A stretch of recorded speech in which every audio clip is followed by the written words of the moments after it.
vamos a ver algunos aspectos importantes del llamado que nos hace Jesús. Cada persona que ha venido a Cristo ha recibido un llamado a la salvación, pero no solamente a ser salvo, también hemos recibido un llamado a una misión. Dios nos llama para la salvación, pero nos incluye en su misión. Un predicador que escucho mucho, que me encanta, Tony Evans, él lo dice de esta manera, y esta es una traducción mía de lo que él dijo en inglés. Él te salva para el cielo, para usarte en el mundo. Él te salva para el cielo, para usarte en el mundo. No podemos divorciar, desligar nuestro llamado a la salvación de nuestra misión dada por Jesús. Nosotros hablábamos el domingo pasado acerca de la nueva identidad que tenemos en Cristo. Y decíamos que esa nueva identidad determina cuál es nuestra misión, nuestro propósito en esta vida. Si usted no tiene clara cuál es su identidad en Cristo, muy probablemente usted no ha entendido cuál es su misión en esta vida. La gente que no ha entendido cuál es su misión en esta vida, viven haciendo de todo, perdiendo el tiempo, sin darse cuenta que la vida va pasando rápidamente y llega un punto donde se encuentran sin motivación porque han perdido el norte. Tenemos que enfocarnos primero en cuál es nuestra identidad. Luego, entender cuál es el llamado que nos ha hecho Jesús, cuál es la misión. Jesús ejecutó el sacrificio en la cruz. Él hizo la obra que nos abriría a nosotros las puertas del cielo cuando por fe nos acercamos a Él. Pero Jesús no quiere hacer solo la obra redentora en el mundo. Hay una parte de la obra redentora que todavía está en función y es la de llegar a las personas con el mensaje del Evangelio de Jesús. La parte más importante fue la que Él hizo. Él murió en la cruz, Él vino, vivió en santidad, nos mostró el camino al Padre.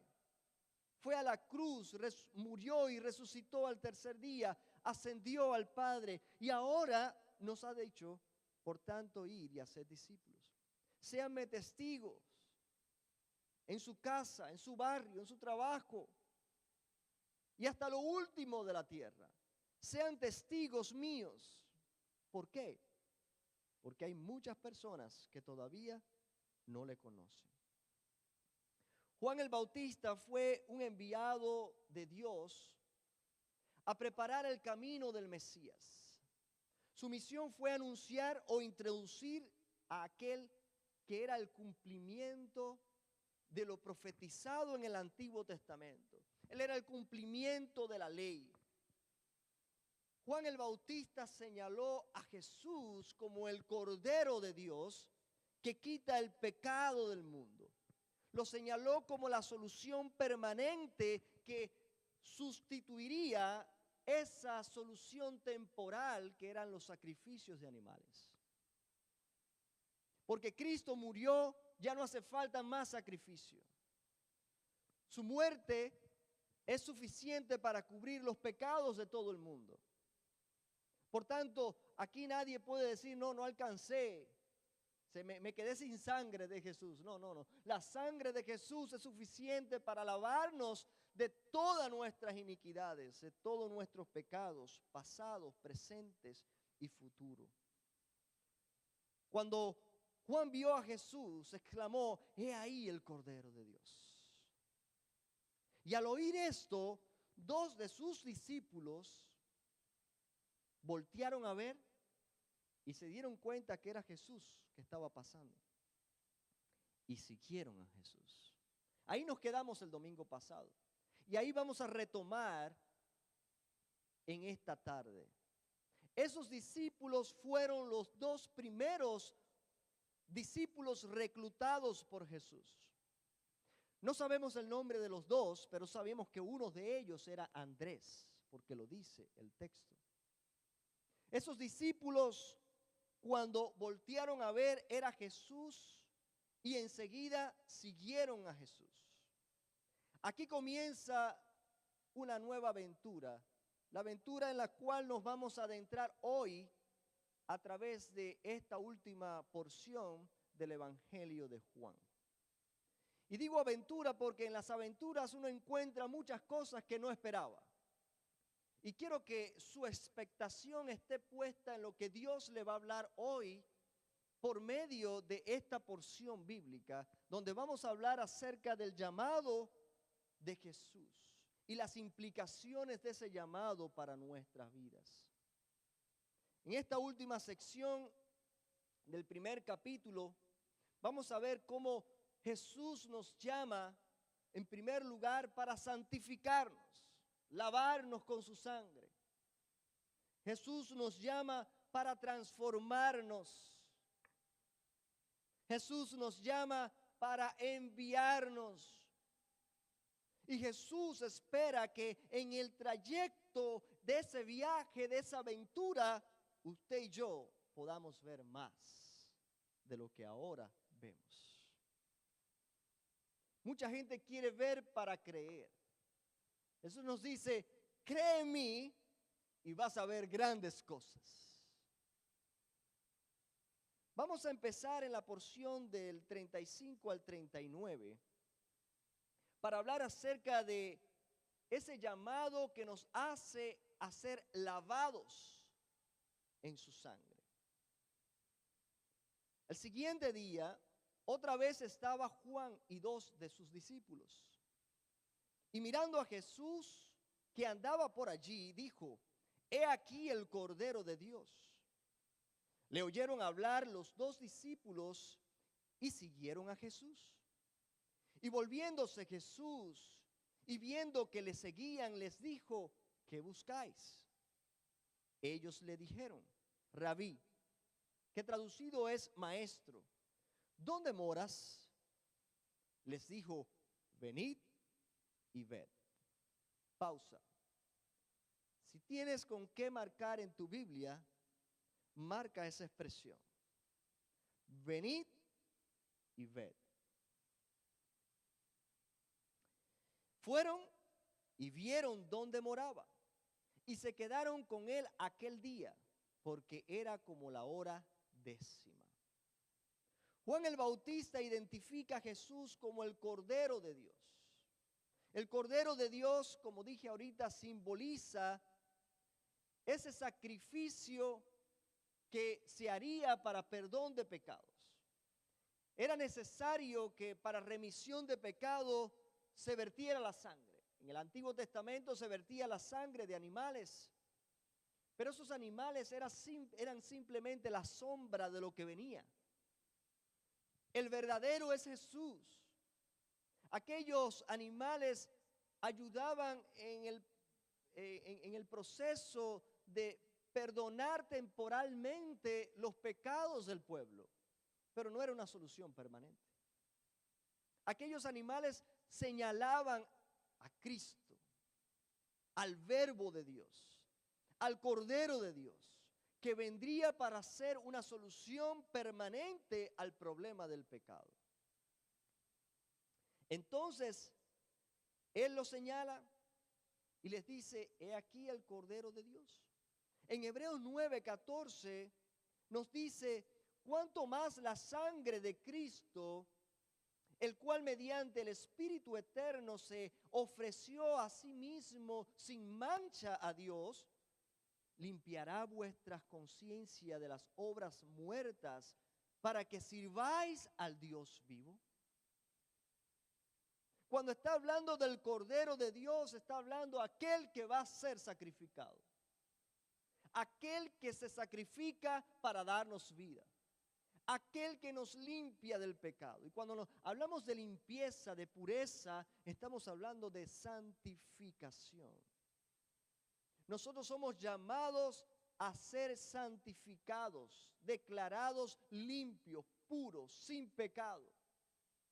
Eso no es algo que logramos por nosotros mismos. Si me preguntan, ¿tú eres santo? Yo pensaría 2 veces para decir, porque no lo soy por mí. Pero Jesús ha transferido su santidad para mí. Y Él me ha declarado a mí santo porque ahora Dios me mira a través del lente de Cristo. Cristo es nuestro abogado defensor, Él está en medio. Y cuando Dios nos mira a través de Cristo, por eso es en el nombre de Jesús. Cuando nos ve a través de Cristo, nos ve limpios, nos ve puros, nos ve sin mancha. Somos santificados en el momento de la conversión, pero también hay un proceso de santificación por el cual nosotros vamos toda nuestra vida. Somos declarados santos, pero en nuestra vida vamos cada día acercándonos más a la imagen de Cristo en la medida que leemos más la palabra, en la medida que nos acercamos más a Él, intimamos más por medio de la oración, el servicio. Estamos llamados a ser purificados, limpiados, porque sin santidad nadie verá al Señor. Es imposible percibir lo espiritual cuando el pecado inunda nuestras vidas. Necesitamos algo que nos limpie la vista, porque el pecado nos nubla la vista espiritual y no nos deja ver. Es entonces cuando somos limpiados que podemos ver con claridad lo sobrenatural. Es entonces cuando podemos ver con claridad al Dios creador, a Jesús, nuestro Salvador. Y podemos entender los misterios espirituales y los vemos de una manera completamente diferente. Porque hemos sido lavados en la sangre de Jesucristo. En Juan el Bautista vemos el modelo que más adelante Jesús establecería para así expandir su reino en la tierra. Juan el Bautista hizo lo que nosotros estamos llamados a hacer hoy, señalar a Cristo. Él le dijo a los discípulos suyos, miren, ahí va el Cordero de Dios. Él es el Cordero de Dios. ¿Qué hicieron esos discípulos? Le dieron la espalda a Juan y siguieron a Jesús. Y para muchos de nosotros eso pudiera ser una causa de celo, envidia. Pero como hablábamos el domingo pasado, la semana pasada, cuando usted tiene clara su identidad, quién es usted y cuál es su propósito, usted no tiene problema con eso. Juan no tenía ningún problema con eso porque él sabía quién era. Él dijo, yo soy una voz en el desierto que clama. Yo no soy nadie, Él es el Cordero. Él es el Señor. Es a Él a quien van a servir. Si ustedes se ponen a pensar, el ministerio de Juan consistía en menguar para que Cristo creciera. El éxito del ministerio de Juan era que su fama disminuyera mientras la fama de Jesús crecía. Ese era su ministerio. Si no ocurría eso, entonces Juan el Bautista no estaba siendo efectivo en su ministerio. Así que siguieran a Jesús, wow, Juan en ese momento, lejos de sentirse abandonado, él se sintió orgulloso. Estoy cumpliendo la misión a la cual fui enviado a este mundo. Es imposible, hermanos, conocer a Jesús y no desear que otros le conozcan también. Es imposible conocer a Jesús y no señalarle una vez que le hayamos conocido, para que otros también se volteen a Él y le vean. En 1 de Juan 1:7 nos dice, pero si andamos en luz como Él está en luz, tenemos comunión unos con otros. Y la sangre de Jesucristo, su Hijo, nos limpia de todo pecado. tenemos que andar en comunión con Dios. Porque mientras más cerca estamos de Dios en Cristo, más cerca estamos de nuestra santificación en Él. Hermanos, somos llamados en primer lugar a ser santificados, lavados en su sangre. El llamado de Jesús no se limita a eso. No se limita a salvarnos. No se limita a alabarnos y salvarnos y decirnos ya tienes vida eterna. No, Dios quiere algo más de ti. Dios quiere transformar tu vida. Y es lo que vamos a ver ahora. En los versículos del 40 al 42. Andrés, que era uno de los dos discípulos, los primeros dos discípulos que siguió a Jesús. Andrés, hermano de Simón Pedro, era uno de esos dos que habían oído a Juan y habían seguido a Jesús. Este halló primero a su hermano Simón y le dijo: hemos hallado al Mesías, que traducido es el Cristo. Y le trajo a Jesús, y mirándole Jesús dijo: tú eres Simón, hijo de Jonás. Tú serás llamado Cefas, que quiere decir Pedro. Estamos hablando que Pedro antes era Simón. Simón significa piedra pequeña. Simón, ahora Jesús le cambió el nombre. Le dijo: serás llamado Cefas, que traducido es roca, piedra grande, Pedro. Desde el primer encuentro, me imagino que Pedro llegó y iba a decir: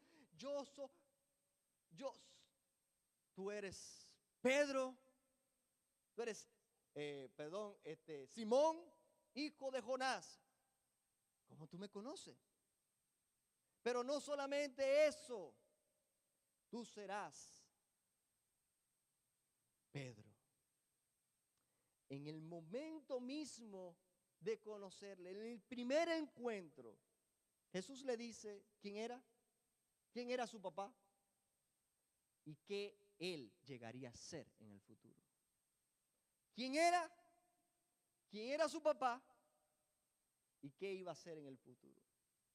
Cuando Jesús te llama, Jesús sabe todo acerca de ti. Él conoce tu familia, Él conoce tus costumbres. Él conoce todo acerca de ti. Pedro no tiene nada que decirle, que informarle a Jesús. Él lo sabe todo. Así que en ese primer encuentro ya Jesús lo deja boquiabierto. El encuentro de Jesús con Pedro fue un encuentro importante. Porque en ese primer encuentro, al cambiarle el nombre de Simón a Pedro, Jesús le está diciendo: en mí tú vas a llegar a ser algo más que un simple Simón, que una simple piedrecita. Tú vas a ser una roca para la iglesia. Tú vas a ser un líder para la iglesia. Tú vas a ser instrumento útil en mis manos. Ahora tú eres un simple pescador. Era un pescador. Tú eres un simple pescador y pecador también. Pero tú te vas a convertir en un pescador de hombres. Ahora tú eres una persona ignorada por muchos, porque no te sabes ni comunicar. Pero yo te voy a usar con poder, y cuando tú hables, van a venir multitudes a Cristo. Eso no lo dice aquí. Pero cuando ustedes leen Hechos, a Pedro predicando a una multitud en Pentecostés, 3,000 personas vinieron a Cristo aquel día. Y estamos hablando de un hombre pecador y un hombre pescador. que no era una persona que había estudiado, así, una persona letrada. No, era un simple hombre, un simple pescador. Así como Pedro fue transformado, Jesús nos llama a una transformación total en nuestras vidas. ¿Cómo es posible que pasen los años y nosotros sigamos siendo lo mismo que cuando vinimos a Jesús por primera vez? Tiene que ocurrir una transformación. Si Cristo está obrando en usted y a través de usted, tiene que haber una transformación en su vida. No es posible que digamos que Cristo está en nosotros y no se deje ver la vida de Cristo a través de usted. Jesús nos llama a una transformación continua. Nuestro encuentro con Él debe reflejarse a través de los cambios, la metamorfosis que ocurre en nuestra manera de pensar, en nuestra manera de hablar, en nuestras decisiones. Debe notarse que hay cambio.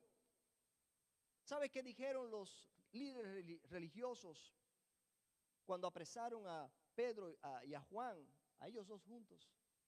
Porque estaban comunicando el mensaje del evangelio y mucha gente se estaba convirtiendo. Y Pedro pasaba y por la sombra de Pedro se sanaban las personas. ¡Qué poder por medio de ese hombre! ¡Qué poder! Y cuando se reunieron allí, los líderes religiosos decían, este hombre se ve que andaba con Jesús, porque habla como ellos.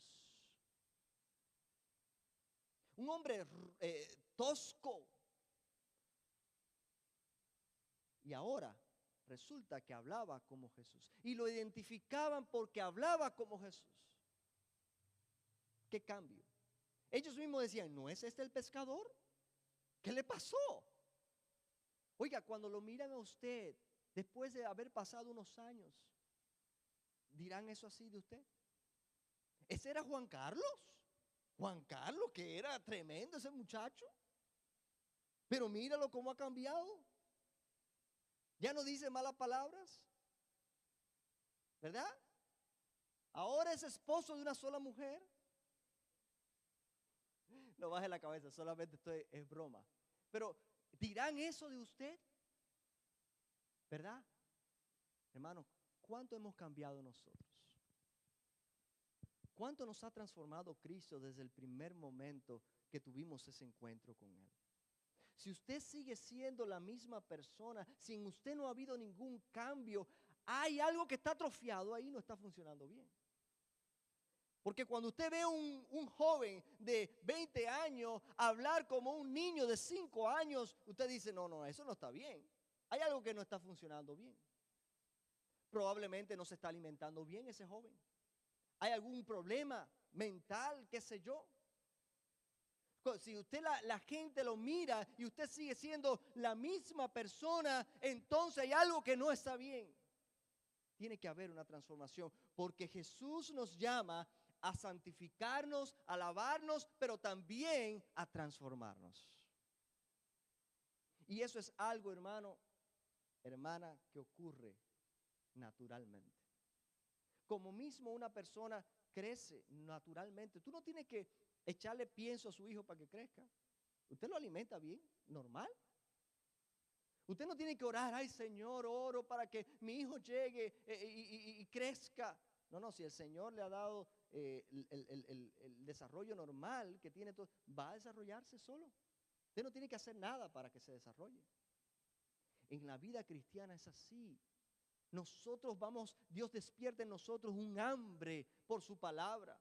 Despierta en nosotros una necesidad de buscarle, de crecer. Y mientras más cerca estamos de Jesús, más somos transformados a su imagen. Somos llamados a ser transformados. De modo que si alguno está en Cristo, ¿cómo es? Nueva criatura es. Las cosas viejas pasaron y he aquí todas son hechas nuevas. 2 Corintios 5:17. Jesús transforma nuestra manera de pensar, nuestras motivaciones, nuestras acciones.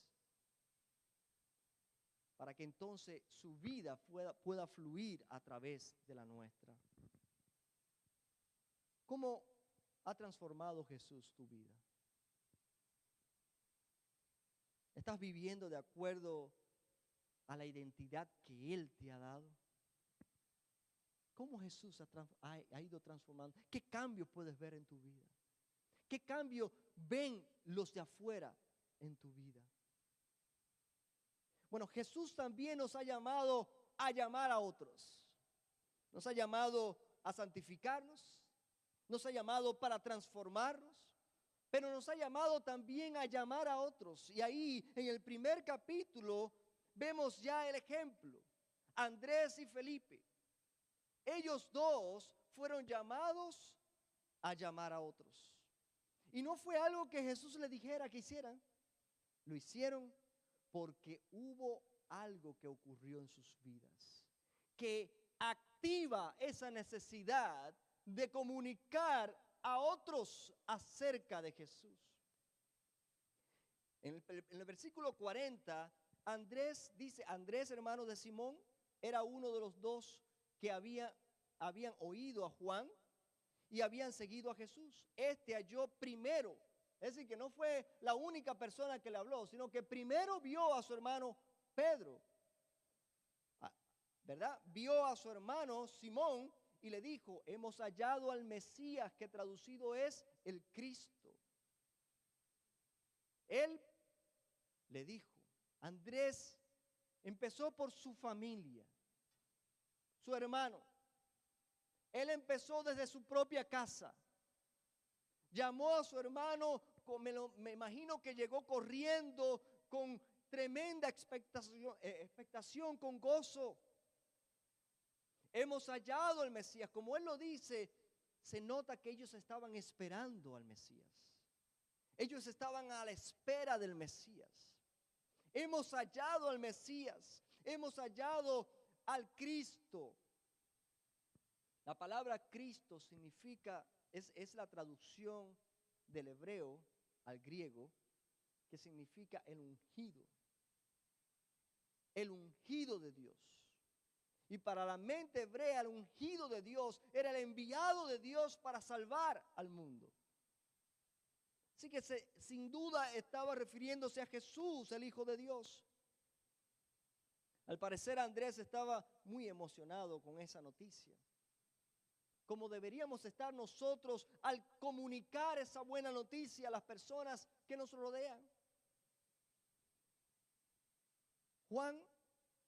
En Juan 45 y 46, también vemos a Felipe. Felipe es llamado por Jesús.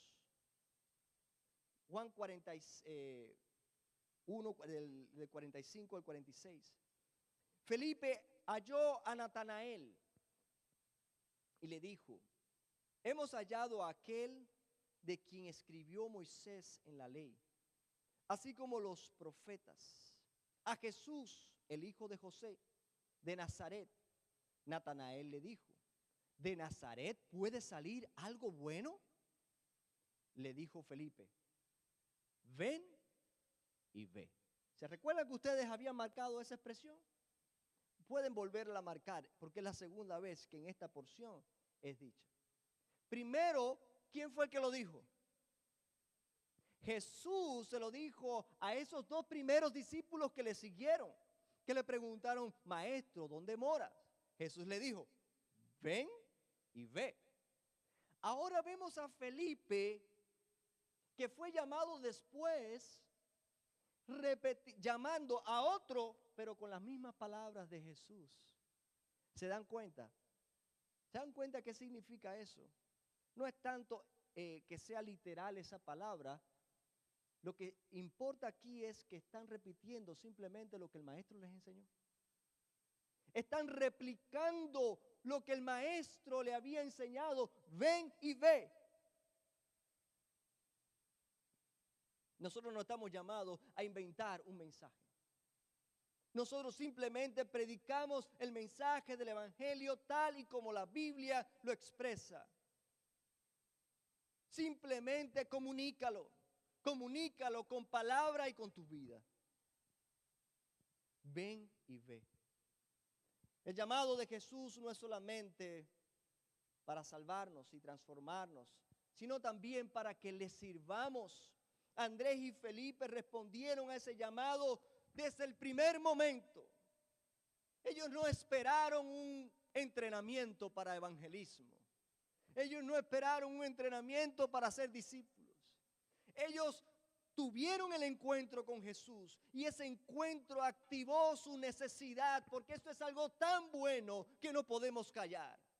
Esto es algo tan bueno que no podemos dejar que otros o impedir que otros lo conozcan. Tenemos que decirlo. De modo que Andrés y Felipe, desde el primer momento comunicaron esa buena noticia. Esto es algo que no tiene que ser ordenado. Jesús en ningún momento le dijo, vayan y llamen a otros, inviten a otros. No, ellos lo hicieron automáticamente. Es lo que tú y yo deberíamos hacer, no porque lo dice el pastor, no porque lo dice la Biblia solamente, no porque Jesús nos lo recuerda constantemente, sino porque es algo tan bueno y que tanta gente lo necesita, que usted tiene que decirlo. Que usted tiene que decirlo.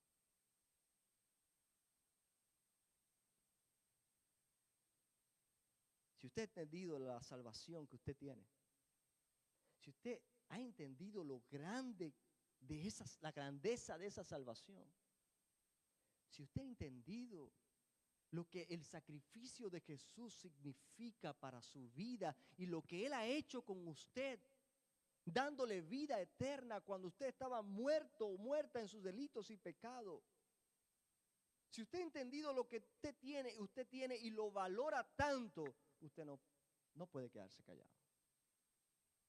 Usted no tiene que esperar que el pastor le diga, oiga, salgan y prediquen. Eso es algo que ustedes lo van a hacer. Y hay que pararme. Más bien hay que callarme la boca. Porque no voy a dejar de decir lo que yo he podido experimentar con mi propia vida. Ellos salieron desde el primer momento. Hace poco hice una encuesta entre pastores y líderes preguntando desde qué momento uno puede empezar a discipular, a ser discípulos. Algunos dijeron después que uno pasa un entrenamiento. Hermanos, desde el primer momento ya usted tiene que decir. Desde ese primer encuentro ya usted tiene que decir acerca del maestro. Empiece a hablar lo que sepa, lo que no sabe, usted se calla. Pregunta, averigua más. Pero lo que usted haya aprendido, comuníquelo. Transfiera esa información, esa buena noticia. Nuestra misión como discípulos es de ser testigos activos, invitando a otros no a conocernos más a nosotros, sino a conocer más a Jesús. Debemos seguir el ejemplo de Andrés y Felipe, compartiendo la buena noticia del Evangelio con las personas que están a nuestro alrededor. Ellos no se fueron de la ciudad, ellos empezaron con los que conocían. Mi familia, mi amigo, mi vecino, mi compañero de trabajo. Notemos que la invitación de Andrés y Felipe no fue a la iglesia. Vengan para que conozcan la iglesia. Vengan para que vean qué lindo está el templo. Ellos invitaron a Pedro y a Natanael a Jesús.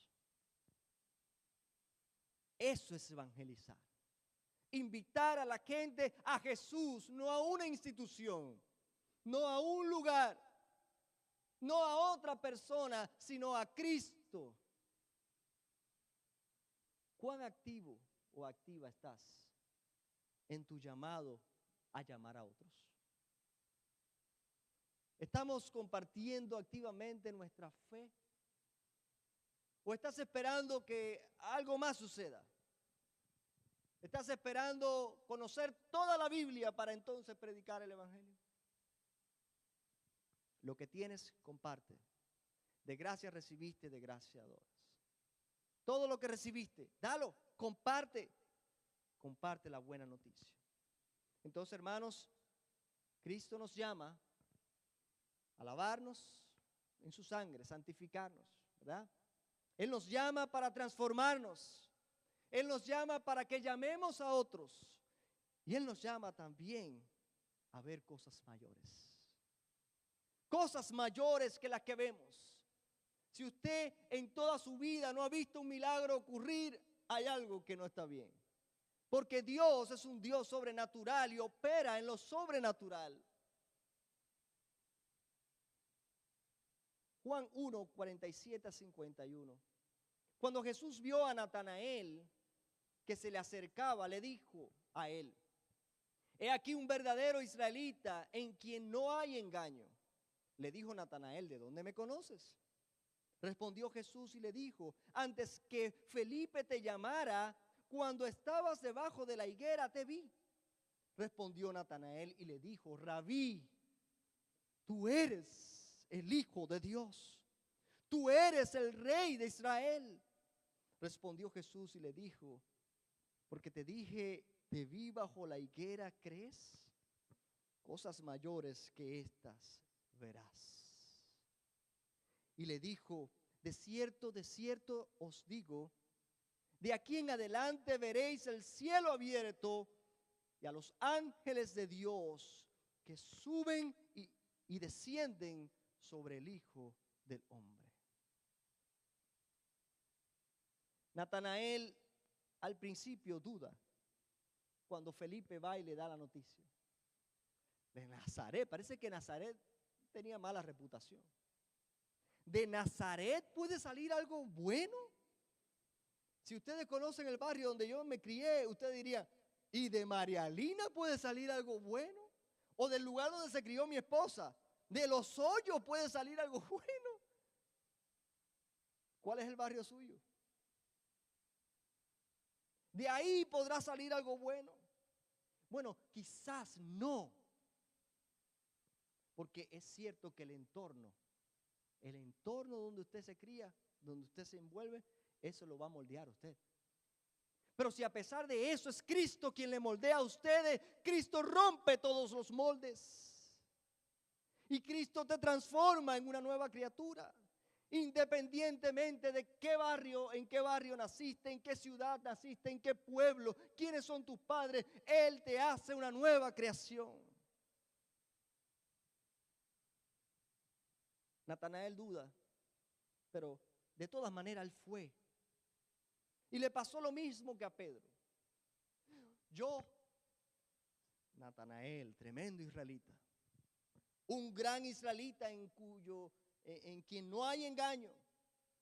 ¿Y de dónde me conoces? ¿De dónde me conoces? Yo te vi. Yo vi lo que hiciste ayer. Yo conozco tus pecados. Yo conozco tu pasado. Yo conozco quién tú eres. Y no te estoy llamando por quién tú eres. Te estoy llamando a pesar de quién tú eres. Y es ahí donde muchas personas se detienen y dicen: no, yo no me quiero bautizar porque todavía me siento muy pecador. Todos estamos ahí, hermanos. Bienvenido a la familia de los pecadores. Porque todos hemos sido culpables del pecado. Pero cuando ponemos nuestra fe en Cristo, Él nos transforma, nos limpia. Es cierto que pecamos, pero Él quiere hacer algo nuevo en nosotros.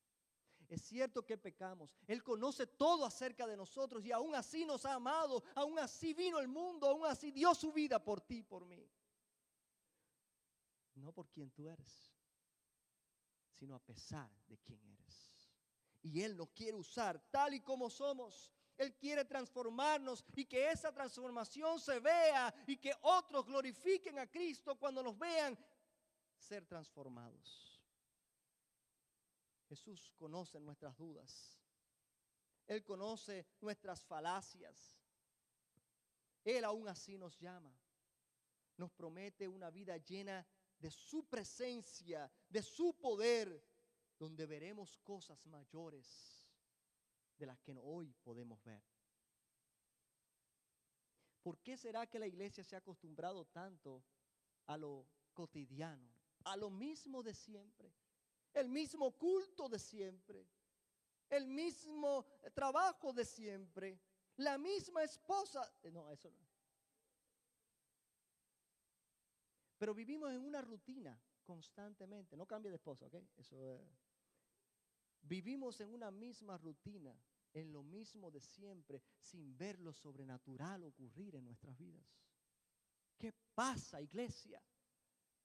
¿Qué pasa? ¿Por qué no vemos milagros ocurrir si Dios es el mismo que abrió el Mar Rojo?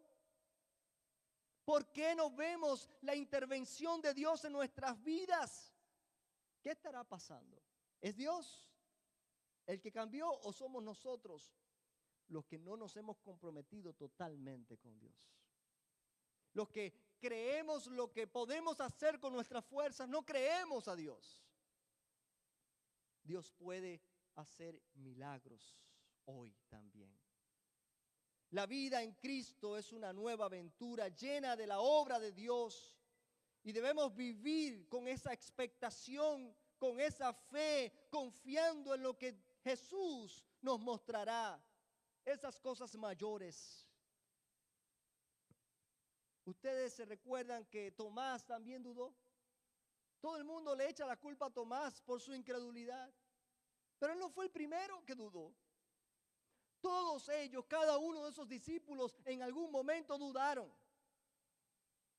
Y Jesús le dijo: porque te dije esto, por esa bobería, ¿tú crees? ¡Ja! Lo que te falta por ver. Cosas mayores verás. Si tú has pensado que esta es tu mejor vida, te digo algo: lo mejor está por venir. En esta vida tendremos aflicciones, tendremos luchas, enfermedades, dificultades, pero lo mejor está por venir, porque nos espera una vida sin dolor, sin sufrimiento, la vida que Dios nos ha preparado en la eternidad al lado suyo. Nosotros estamos llamados a ver más, hermanos. No te conformes. No te conformes a lo cotidiano, a lo corriente. No te conformes, no seas holgazán, holgazana. Esfuérzate, porque grandes cosas tiene Dios para ti. Hay cosas que Dios quiere hacer con nosotros y a través de nosotros, pero somos muy perezosos. Ay, me pesa leer la Biblia. Ay, qué va. Oye, ¿qué trabajo es eso? Tocar el botón del dichoso teléfono para conectarme y unirme con la iglesia en Zoom. Ay, qué va, eso es muy difícil. Eso es muy difícil. Dios quiere hacer grandes cosas con nosotros, hermanos. Pero si nosotros no hacemos nuestra parte, te digo, Dios no va a tomar tu dedo y conectarte, porque eso lo puedes hacer tú. Dios obra en lo sobrenatural. Él espera que tú hagas lo que puedes hacer. Dios no va a hacer lo que tú puedes hacer. Entonces no le echamos la culpa a Dios por nuestro estancamiento espiritual. No le echemos la culpa a Dios de que ahora no ocurran milagros. No le echemos la culpa a Dios de que yo no he visto transformación en mi vida. No le echemos la culpa a Dios de que todavía sigamos viendo los bancos vacíos. Hay algo que tenemos que hacer y Dios no lo va a hacer por nosotros. Es hora de activarnos. Si nos hemos encontrado ya con Jesús, tenemos que activarnos, iglesia. ¿Estás viviendo con esa expectación? Cuando te levantas en la mañana, estás viviendo con la expectación: ¿qué Dios irá a hacer hoy en mi vida? Cuando vienes al culto, ay, ¿qué Dios me va a hablar hoy? ¿Qué me va a decir? Porque tengo una necesidad de obedecerle. Tengo una necesidad grande de ver algo sobrenatural ocurrir en mí. Hermano, si usted no cree en lo sobrenatural, usted se equivocó de Dios. Usted no tiene el Dios correcto, ¿sabe? Porque mi Dios, el que yo he creído, es el mismo que abre el mar rojo para que su pueblo pase. Es el mismo que ha prometido abrir puertas que nadie puede cerrar y cerrar puertas que nadie puede abrir. Si tú has creído en ese Dios, tienes que esperar grandes cosas de Dios. Hermanos, para terminar, hemos hoy visto que el llamado de Jesús es un llamado a más que simplemente tener vida eterna. Jesús nos llama para santificarnos y en esa santificación nos da la vida eterna. Pero es un paquete. Y con esa vida eterna también Jesús nos llama para transformarnos mientras vamos en ese viaje, en ese peregrinaje espiritual. Él quiere transformarnos. Pero hay algo que tenemos que hacer nosotros. ¿Estás haciendo esa tarea? ¿Qué pasos estás haciendo? ¿Qué cosas estás haciendo para ver transformación en tu vida? Si no lees la palabra, no va a ocurrir. Si no oras, no va a ocurrir. Si no te comprometes al 100% con Jesús y su misión, no va a ocurrir transformación. Todo está en el paquete. Nada está separado una cosa de la otra. Así que si tú quieres ver transformación en tu vida, tienes que comprometerte. Jesús nos llama además a llamar a otros. Seamos efectivos en la misión de comunicarle a otros la buena noticia del Evangelio. Jesús nos llama a algo más maravilloso incluso, a ver grandes cosas, a ver cosas mucho más grandes que simplemente la salvación que Él ofrece.